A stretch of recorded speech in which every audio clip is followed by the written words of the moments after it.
right, do you prefer Robert or Robert? Either one. I'll answer just about anything, even if it's bad, usually. So, yeah, no, All right. usually I go by Rob, actually. All right. Well, that works for us.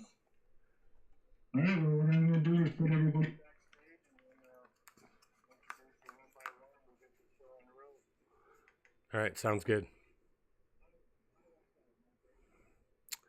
I've got to adjust my volume, but no, you sound clean.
How are you?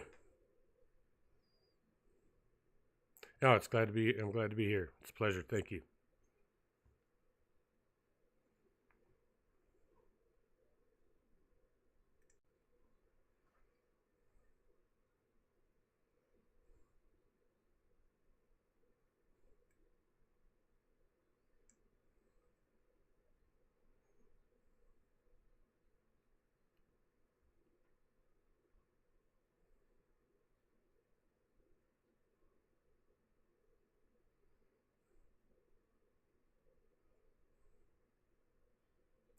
Well, my name is Robert Kryder. I run a research and recovery company for about 30 years, aside from the other things we do.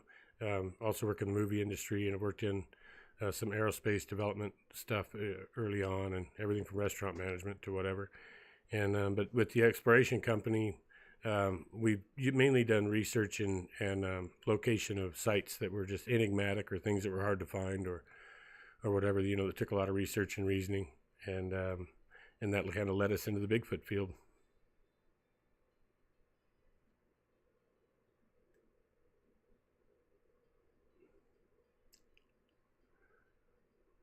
Oh no, I mean Bigfoot has always been a part of both family lore and, of course, myth and legend from most of the sites that we work on and stuff like that. So it's just a fact, you know. It's all part of doing it.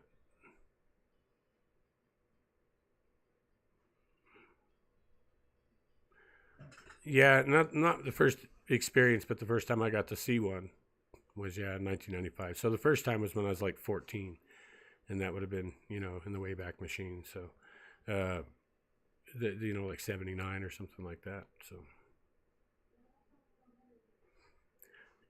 yeah, that actually occurred on a mountain bike, or not mountain bike, but a BMX bike trail. I lived in Vancouver, Washington, and right outside of our neighborhood was virgin forest, basically between there and the Columbia River. Hadn't been logged, and it was, so our neighborhood had dozed into that before they built us up, so it was basically all wild. And we had a trail that ran down the mountain there, and it basically cut down into a ravine, and in that ravine we would jump out the other side when we got into there. And I went in there one day by myself down the mountain, and sure enough went into the ravine and flew out the other side, and something screamed at me on the other side. And that blood curdling, screaming woman bull mixed together in a barrel. And I just did a 180 midair. I mean, I didn't even go any forward. It was like a magic trick. Went straight back into the ravine, back the other way, and took off. And I told my friends and stuff like that. But accounts of them being up there is not that odd. So it's just even then it's more of a matter of fact deal. It wasn't as if I was someone or someplace that people weren't already used to them, and it happened and it became a huge big issue or anything like that. It was just kind of blown off. So.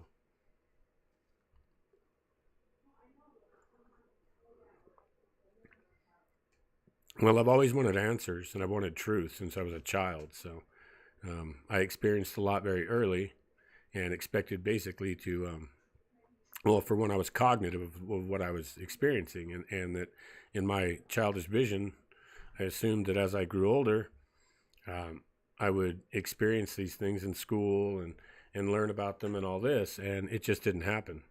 And so, as the years progressed, more and more separation between what I felt in my heart was real, of course, but the things that had validity to them. And then the more that separation occurred, the more it showed that the stories were wrong. So here we have bigger gaps. And, and as I learned more about history and I matured, the gaps didn't get smaller, they got bigger. The gaps in the biological, right down to the human development, to everything else, just the gaps got bigger. So the more we learn, the more we realize that, wow, they have less and less of a story. So I wanted to know more and more of that story and fill those gaps. And then you really come to realize as an adult that there's a concerted effort to keep those gaps open. They love the what if, and to remain a myth or a mystery, that's fine. But some things they don't want to bring to reality. So.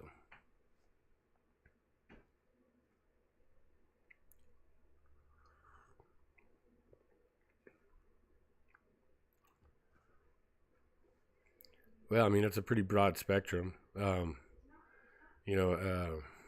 Everything from ancient construction, down deep in the earth where it's not supposed to be, megalithic type block movement and placing and things like that, traps. We do a lot of historical stuff, so records and what people would declare as treasure, usually historical religious artifacts or pre. We do a lot of code breakdown and excavation into sites that have megalithic monumentation. And so, we've got to see some of the stuff that's affiliated or inside. Not too long ago, my buddy Taylor came back with a picture of a crystal phallus, so basically a phallic symbol, anatomically correct with testicles or whatever, and about 8-10 inches high or whatever, but it was solid cut crystal. And they pulled that after digging out 20 or 30 feet of pack rat deposit inside of a real small crawl-in cave or tunnel in sandstone. And so God knows how many, that's thousands of years ago that was stuck in that hole. But nobody in North America should have ever been able to make that or ever use that same symbolism. But it's very, very reminiscent to back east in Europe and things like that. So, who is doing the work and things. So those are kind of things we've got a chance to see. And then we've had the chance to, usually not wanting to have it, but had the chance to experience things like technology through geoscanning and other forms of geoimaging.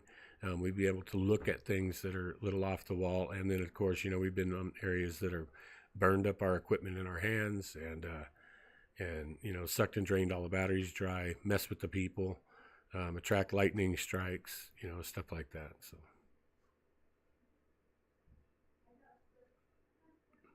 Kind of both. So most of my experience came from helping others get to where they were at, and not even wanting a piece of the pie. And I'd get paid for my day service, I'd get paid for my consultation or tech service, and then I get to walk off. And that way, I'm not caught up in all the drama that goes along with these enigmatic and high value finds. Is tremendous amounts of time and drama. And so to stay clear of that and to learn more. So instead of working on my own side or a buddy's or something like that and spending my whole life trying to decipher something from one perspective, I had the opportunity to get on a couple of hundred different locations and sites and glean from all of those with technology to put two and two together, so.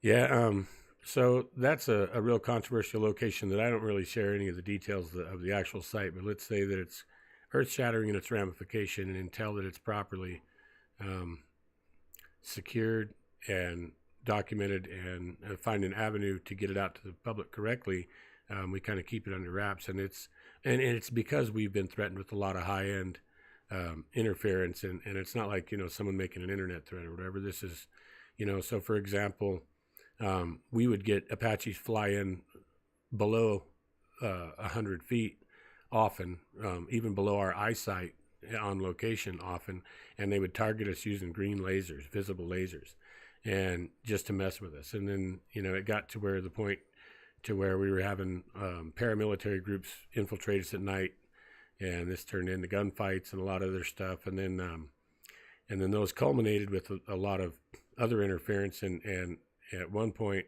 3 Apaches came into the canyon, and a buddy of mine was living just a half mile out of the canyon, so he actually could see them come in and hear them and everything. And he said they went down, throttled way down. He said then he heard a tremendous boom, and they all 3 throttled out of there.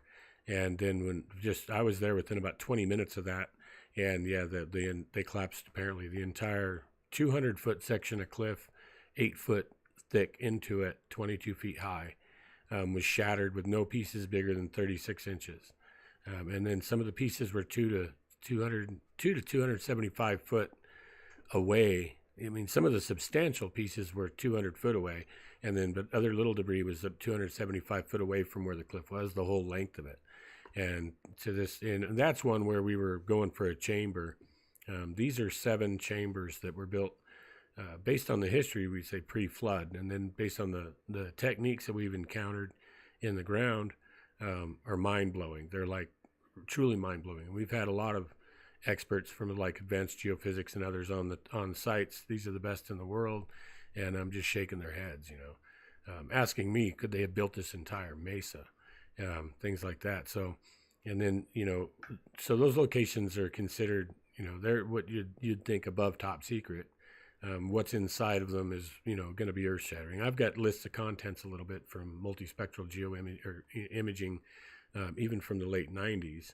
Were giving me some contents descriptions and things like that. So pretty off the wall, those, and it still sits. We did get raided there. We got raided, daytime raids with they used National Guard helicopters, 7 major agencies, including the Department of Economic Security, which I thought was pretty wild. They held everybody down at gunpoint for 3 hours, and in the dirt and blah blah blah blah. Had all kinds of guys sweating their ass off trying to figure out what all the little 300 little pink ribbons we had tied all over the place were.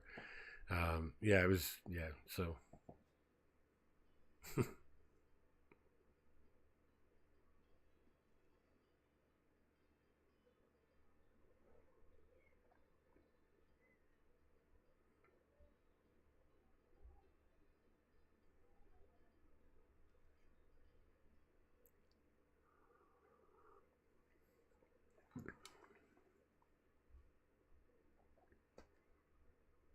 Oh, I don't think there's one, and I don't think I could focus on one other than the truth. So because and I know that sounds horribly generalized, but any one of these things, yeah, well, no, you're good. Any one of these things leads us to potential truth or potential doorway to truth. Whether it's just make someone ask a question, if this is real, what else is real? Or the question, the worst one would be if they're hiding this, what else are they hiding? So So it really, of course, everyone's aware of the major things. I think Bigfoot as a whole is one of them. And I wouldn't say most of the other cryptids or anything else, because of the impact, in the way and form the impact can be with this creature is different than any other cryptid. They don't really want us to know that a lot of these cryptids exist, because then people are going to go start looking, and then what else are they going to find? But things like, when we talk about the alien presence or whatever, that too, of course, but it's more likely because we hear the word alien presence all the time, denotes that if it's not us, then it's from somewhere else. And that's a great way just to hide the thought process of what else is on the planet we coexist with that we don't know about. So when I call Little Gray an alien, but if you go back through historical period, you start looking at that description in true history, there's more history denoting that they come from beneath the ground here on Earth than they do from somewhere else. Whether or not they came from somewhere else and occupy the inside of our planet, or that they've been here all the time, and that's the story they tell to those that they encounter to hide their existence within our planet, or whatever. But I mean, so we just take historical account verbatim, it says one thing, and then if we take the popular viewpoint and say, well, I think aliens are a big secret being hidden from us, well, just that discussion keeps the other discussion off the table. So basically the truth is being hidden from us,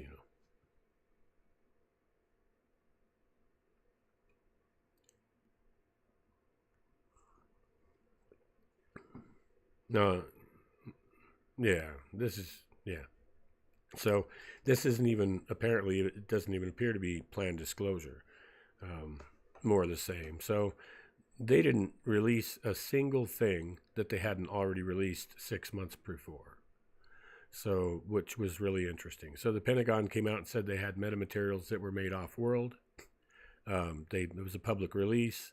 And then during the UFO release, they released less than that they already had in the public release 6 months before. They did the same thing with the videos. So those videos, everyone had already seen them. I'd seen a couple of those 2 years ago. So they were similar to what you'd see a TV production crew pick up, who's not in the circle of no. They go look for what was a popular vid clip, this and that, try to find something that's a little off the chart, and then they'll use that in the production. Well, we've already all seen that. So you can kind of tell it's the same thing. They're picking up production pieces, putting them together, because most of the masses haven't seen or taken note, or the media hasn't pushed that yet. So it's fresh to, 98% of the masses. And that's how well they control the story. So most people do believe there was a disclosure. Was there a disclosure? Well, not really, but right. We didn't learn anything new. Right. Exactly. Yeah, exactly.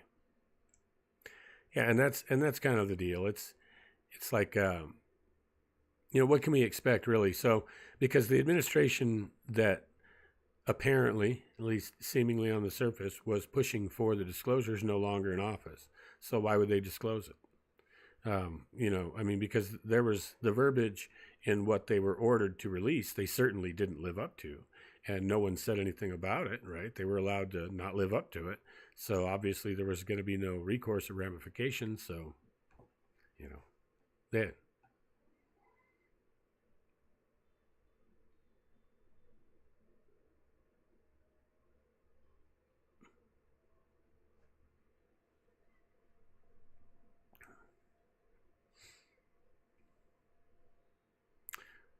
Well, no, I mean, not to that point. You can be a whistleblower and stuff. Some people do.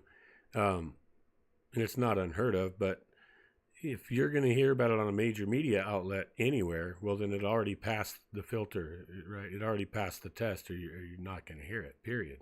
Not in that format. And so, so what you always have to take it with a grain of salt. Some people are also controlled and don't know they're being controlled. So that's what counter disinformation is when you release true information through either a bad source and then it looks like bad information, or you release bad information through a true source and then it looks like good information. So either one is counter disinformation. So So who's the player? It's you never know, and so to get caught up in that, but at the same time, we all do kind of know. We all should be aware that you know how few there really own all the media outlets, and if you're seeing anything on those media outlets, it obviously went through the same filter. Who people, conspiracy theorists, critical thinkers, whatever, are claiming, oh, they're the ones hiding it. Well, they own the studio, so why did we believe a word that we saw on top? And what we have to more realize is that there's a methodology, and it's always two lies that are truth and two truths and a lie. And we shouldn't find that disheartening. We should find it refreshing, because in that somewhere there's always a kernel of truth. There's always one truth to two lies. And on the optimistic side, there's two truths to a single lie in just about any story, right? So, because no con works without a grain of truth, period. You can't sell a gold mine without a little salt. That means, throwing a little gold in the ground. And so, or I should say, sell a fake gold mine. So what we need to do is learn how to discern through that information. And the only way to do that is learn how they're putting out information. So you have information, you have disinformation and counter disinformation. You learned what components and how often those components are used. It's going to be truth versus fiction. And believe it or not, when you keep to that methodology and you stick to that, regardless how good it all sounds, there's a little bit of sketch in it. And regardless how bad it all sounds, there's a little bit of good in it. So you begin to look through that filter, and you can get much faster, you can glean a clearer picture of what's going on. And that's what I'd recommend more than anybody, is to looking at any singular information, is to look at the information that holds water. And it has to, go ahead.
Well, that's kind of good and kind of bad. So my dad used to tell me, become a specialist in one thing, don't diversify too far.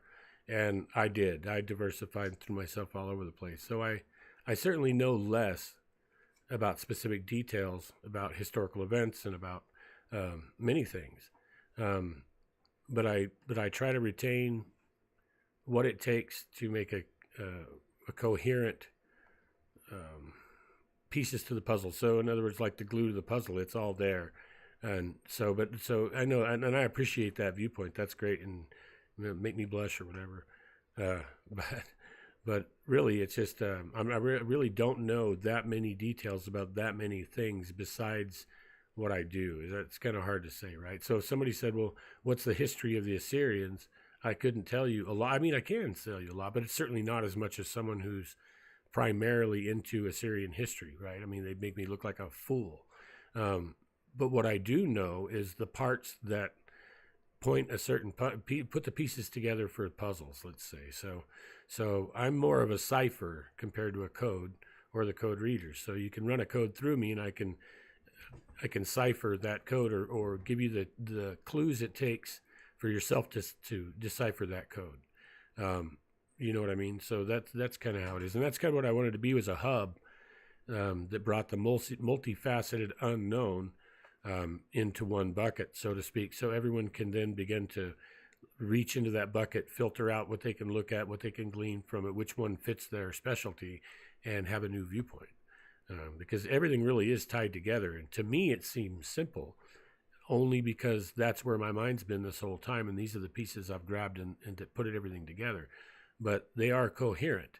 And so it may not be all the pieces, but there's enough pieces to make the coherent picture when, I guess, like modern history or modern archaeology doesn't make a complete picture. They can't put the two pieces together, but you can if you use this factor or this glue.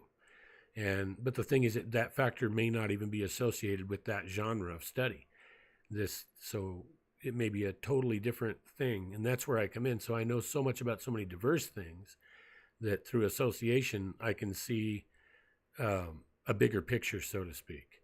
I've described it this way before. So let's say myself and someone of a different discipline are both going to study a beach. The first thing that most people would do is go down to the beach, and then I wouldn't. I would want to get in a boat and get out on the ocean. And the first thing. So for one, because if I could be standing on a beach and looking down, straight down, and not know I was on a beach, I wouldn't know if the difference between that and a sand dune in the Sahara. I could be looking at every single grain of sand and tell everything about every grain that's there, and it'll tell me very little about the beach I'm standing on. But I can sit back at a boat and look, and I could tell you within a very good idea what the beach is going to be made out of by looking at the mountain behind it, because I know that the erosion quality on the ocean's beating down and building a beach. So I'm looking at the whole beach as a whole, not grain for grain, and then trying to figure out if I'm on a beach. Because most of these sciences are in the unknown, are like, okay, we're both going to go study this thing. Okay, you don't know you're on a beach. You both get dropped off.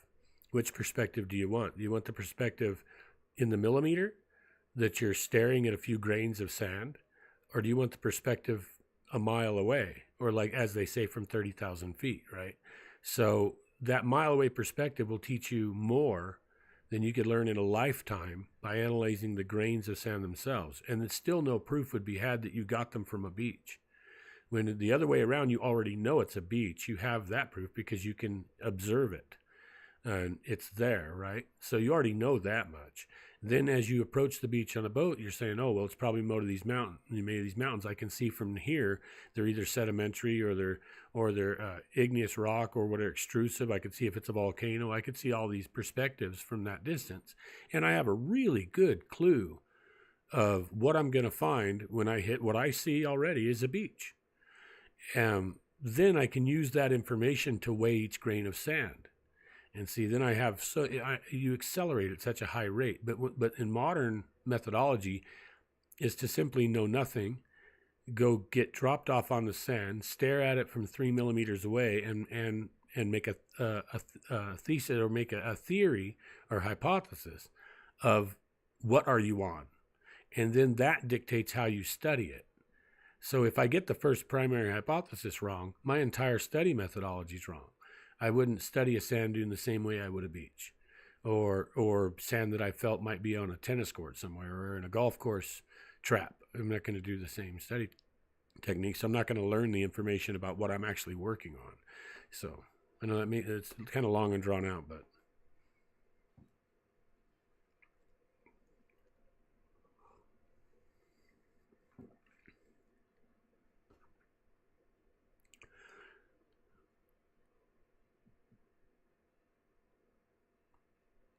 Well, since I had experiences, and then these creatures were around at different points in times or different locations throughout the years, I already had, a basic feeling understanding, right? I mean, so when there's interaction over a period of time, like on, let's say, your treasure dig, and every night subjects coming and visiting the dig site, you begin to realize kind of how their actions are, how they're acting, what they're doing, how easy they get scared or don't get scared. The way they observe you and all these tells an awful lot about that before you ever go and try to look for what maybe made the sound or whatever. You already know that, well, whatever it is has the balls to come up within 100 feet of us, has the balls to circle us, is very shy, extremely quiet. So you learn all these traits, right, before you ever go look to see even what it was. You know all kinds of things about it. So that's kind of the way we approached it. And then as well, having spotted them, in 95, filming that one, and I'd already had sightings before that, but not in that area. And then so it just led in. So by the time we even began to do the actual Bigfoot research, we were pretty well primed with with very little supposition, just matter of fact field experience, and things like that. So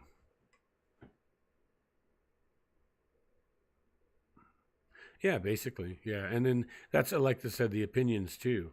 And then with the exploration work, there's when you do it for yourself and you're not working with the university, you have to develop your own methodology if you want to really get anywhere with any of that stuff. And since the historical story and everything was just as important to me as anything else we could ever found, I have methodology of keeping track of forming, grid maps of various topographical layouts and marking where everything is and seeing its relationship. And so when we already have all these methodology bases in play from doing research, trying to track down, a buried loot or whatever.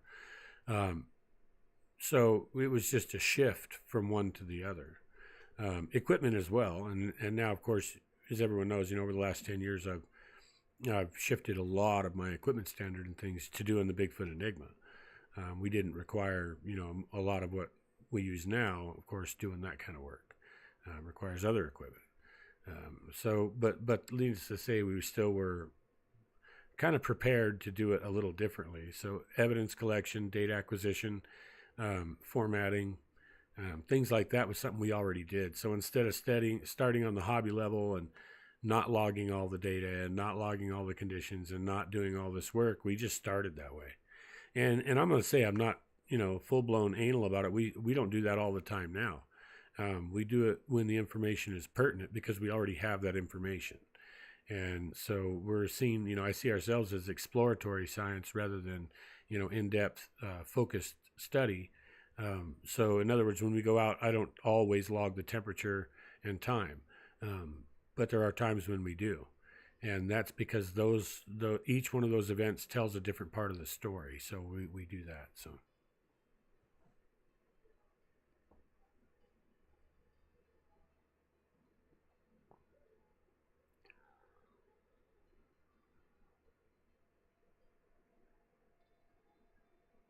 It's really important, especially through repetition. So you want to keep track of your sizes, and you want to keep track of how they're planting and which subjects running together and things like that, because that really gives you a huge idea on what they're doing, how they're moving. So and then as well, it's not just when we look at biped human-looking feet print, that only makes up maybe 20% of their marks. So they don't usually use their whole foot. They don't usually, even when they're not quad, they're real limber. They can put a lot of pressure on any surface of the foot they want to. They often only walk on the outer edge, or they're real goofy how they'll plant. And so people, it's what's most important is that we begin to look and realize what are tracks, and then logging that, of course. Yeah, it's a big deal, especially if you want to identify subject. So that's about the only way I know. You can suppose based on other evidence that it was this subject or that subject, but of course, a footprint's like a fingerprint, and if you have a subject in a family unit that is a 14-inch foot, and you see that same 14-inch foot with other subjects, whatever, you recognize who that is. Of course, as well, like us, it's important for people to be consistent if they're going to do the track thing, because below 13, 14 inches, they get there pretty quick. So a foot that's 7.5 inches now, if you come back 8 months later, is probably not going to be 7.5 inches anymore. At those levels, they grow extremely quickly up to a point. And it slows down 8.5, 9, 10 inches. It seems to slow down a little bit, and then it slows down dramatically at 13, 14, 15. And so you see accelerated growth rate. So a lot of people are seeing tracks from the same subject. And maybe 2 years later, they go back and they, wow, I found a track and it's 2 inches longer. It might be the same subject. In just a few years, they can certainly, gain that much. So that's why it's important not just to note them, but to keep consistent if you really want to understand what's going on. Because if you're like counting family members in a group and you're doing that over a few year period of time, you're obviously, your count's not going to be correct, basically,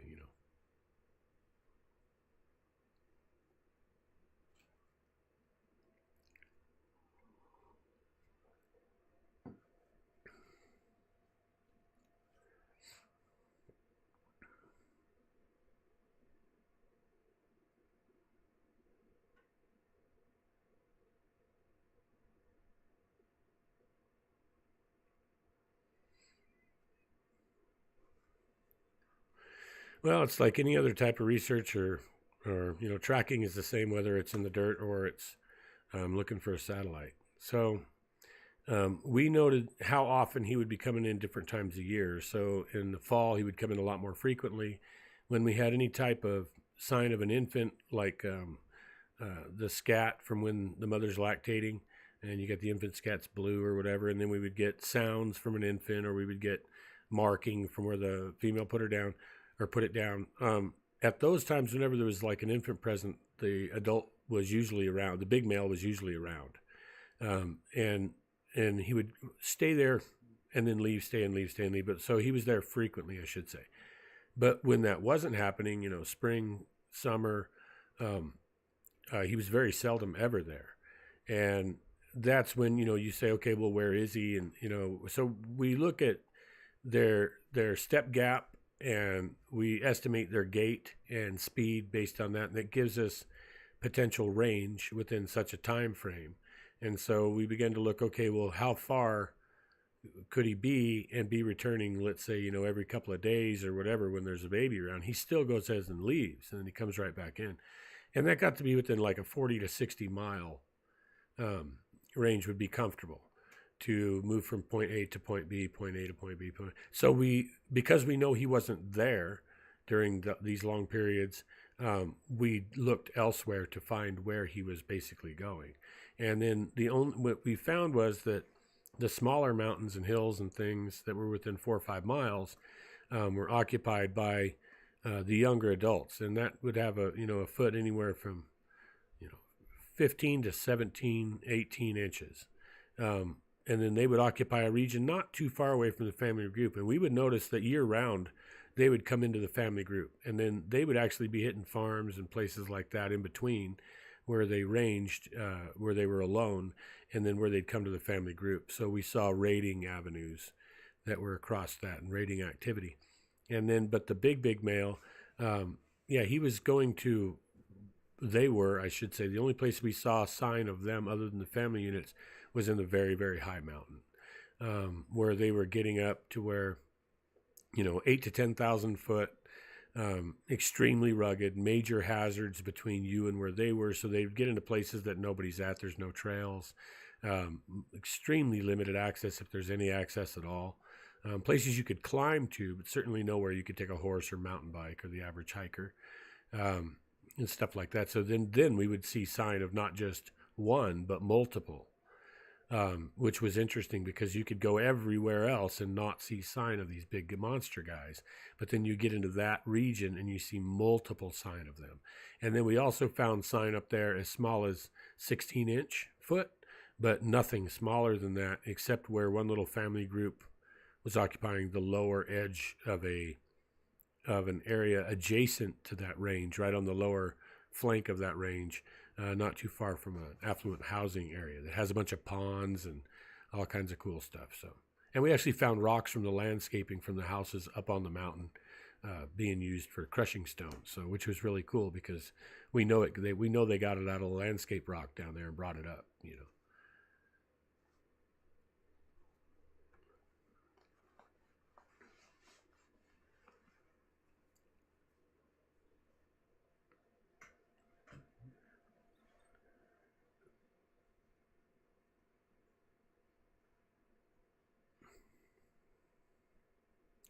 Yeah, actually, well, yeah, Oxford University had requested that we'd already submitted samples to them, and they came back as unknown, and then no recoverable DNA because they were the outer hair strand, no follicle, but they were unknown and hollow shaft, chestnut brown, the whole 9 yards, and they came from a collection at 10,000 foot in the snow on a pile of fresh deposited pinon nut scat. With a shelter about 100 feet away made out of really giant trees. And so, we knew what it was from. And then what they wanted, they took it serious, and they wanted us to get a specimen or a sample off a living specimen. So they wanted something that basically was fresh, if we could, within maybe hours of deposition. And so we were already doing a little bit of study work up there at that location, and then I had a report of the big male of that little unit there, grabbing a dog off the trail from this guy. And I figured, well, and then my other buddy was in the same area, and they had run into where they had, the big male had left some prints and bite imprints and some yucca fruit that had been carried up the mountain. And then an area where they were crushing bone with the Oxford. We were studying above this area on the top of the ridge area up on top. So we weren't in like a family occupation. We were in transient travel zone doing our work, most of it. And so when we got the other reporting lower down, we went ahead and went in there to go ahead and get our sample recovery for Oxford. And we were able to get that one. He was observing us as we were going up the mountain. So we were able to get him maybe 15 to 30 minutes off of him. So it still had a hydrated follicle. So, it came right off him quick. And that was like a 6 or 7 inch gray hair. And he's missing quite a few teeth by his bite imprint. And he's really, really big, 22 to 23 inch feet, 16 inch long hands. So, yeah, that's where he's big. He's big.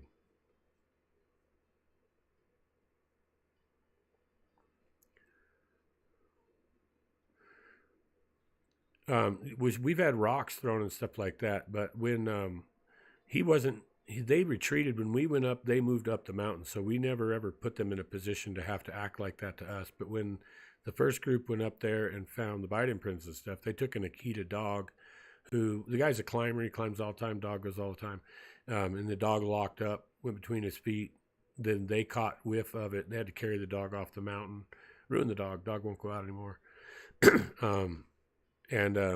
So that they considered that threatening, but not that subject, because he wasn't there. They had retreated up mountain when we got. They were still there somewhere, and then at that same location during the time they were experiencing, a football-sized rock came over a big rock bluff that was above them. They were at the bottom of a protrusion, and a rock flew over the top of that and landed right by them, football-sized. And then at the parking lot, at the base of the mountain, I'm sure there's reports on this. It can be looked up. There was a woman in that parking lot who got hit by a basketball-sized rock in the head, and flat ground at the parking lot right below where they come down. And so I'm sure she probably surprised a female or something, and it went bad. But she didn't die, put her in critical condition in Albuquerque there. And then they never mentioned that again. And then that big male, like I said, snatched a dog right in front of this other guy who reported to us.